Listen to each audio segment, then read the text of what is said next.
Mobile দিয়ে typography করা এটা আধুনিকতার যুগে একটি অসম্ভব ব্যাপার বলে মনে হয় না। তো টাইপোগ্রাফি করার কিছু কৌশল রয়েছে, যে কৌশলগুলো অনেকেই জানে না।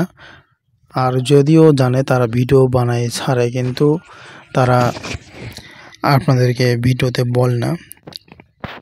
তো সেই টেকনিক এবং গোপন ট্রিক্সগুলো যদি আপনারা শিখতে চান তাহলে অবশ্যই আমাকে কমেন্ট করে উৎসাহ করবেন এবং চ্যানেলটিকে সাবস্ক্রাইব করবেন। আমার শেষ কথা হচ্ছে, যদি ভাই চ্যানেলে 1000 সাবস্ক্রাইব পূর্ণ না করেন তাহলে কিন্তু আমি টাইপোগ্রাফি কোর্স আপনাদের উপহার দেব না। তো এটি হচ্ছে আমার শেষ কথা। তো দেখুন, আজকে আমি আপনাদেরকে লেখা শেখাচ্ছি। আমি আমার রবের দিকে চললাম। এই লেখাগুলো আপনারা নিজে নিজে মোবাইলে প্র্যাকটিস করতে পারেন। আমি যেভাবে লিখতেছি এভাবে আপনারা লিখতে পারেন। তো পুরো ভিডিওটি উপভোগ করুন। কেমন লাগলো অবশ্যই কমেন্ট করে জানাবেন। একটা বিষয় আমার কাছে খুবই কষ্ট লাগে, আপনারা আমার ভিডিওগুলো সম্পূর্ণভাবে ওয়াচ করেন না। 1 মিনিট পর্যন্ত আমার এভারেজ ভিউ নাই। আপনারা যদি আমার ভিডিওতে 2 মিনিট বা 3 মিনিট এভারেজ ভিউ আনতে পারেন তাহলে আমার ইমপ্রেশন বেড়ে যাবে। তখন আমার ভিডিওগুলো অনেক মানুষের কাছে পৌঁছে যাবে। তো তখন আমার ডেইলি ভিডিও বানাতে আমার খুবই আনন্দ লাগবে এবং অনেক সুন্দর সুন্দর টাইপোগ্রাফি ডিজাইন আপনাদেরকে আমি উপহার দিতে পারবো। এগুলো করতে আমার ভালো লাগবে। আশা করি সম্পূর্ণ ভিডিওগুলো আপনারা দেখবেন।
তো মোটামুটিভাবে আমার লেখাগুলো প্রায় শেষ হয়ে গিয়েছে।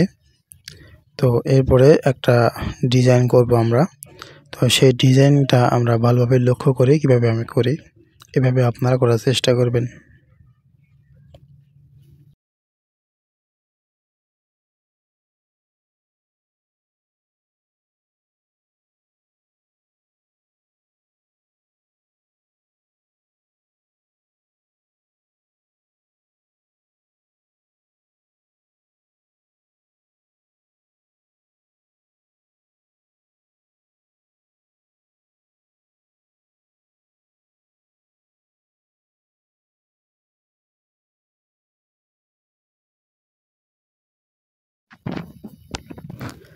তো আমরা লেখাগুলো একটু জুম করলে দেখতে পাই এখানে কিছু দাগ রয়েছে।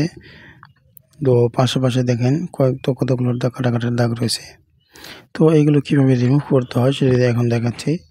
এই যে উপরে যে 3 ডট লাইনের উপরে 2টা অপশন রয়েছে, ওখান থেকে যে অপশনটা রয়েছে এটা সিলেক্ট করে দেব। এইভাবে আমরা ইরেজ করে নেব। এই যে লেখাগুলো এভাবে টান দিয়ে আমরা রিমুভ করে নেব। সঠিক লেয়ারটা সিলেক্ট করে নিতে হবে, তাহলে কিন্তু রিমুভ হয়ে যাবে। তো আমরা এইভাবে রিমুভ করে নেব। পুরো ভিডিওটি উপভোগ করুন। ভালো লাগলে অবশ্যই ভিডিওটি লাইক করে দিন, চ্যানেলটিকে সাবস্ক্রাইব করুন।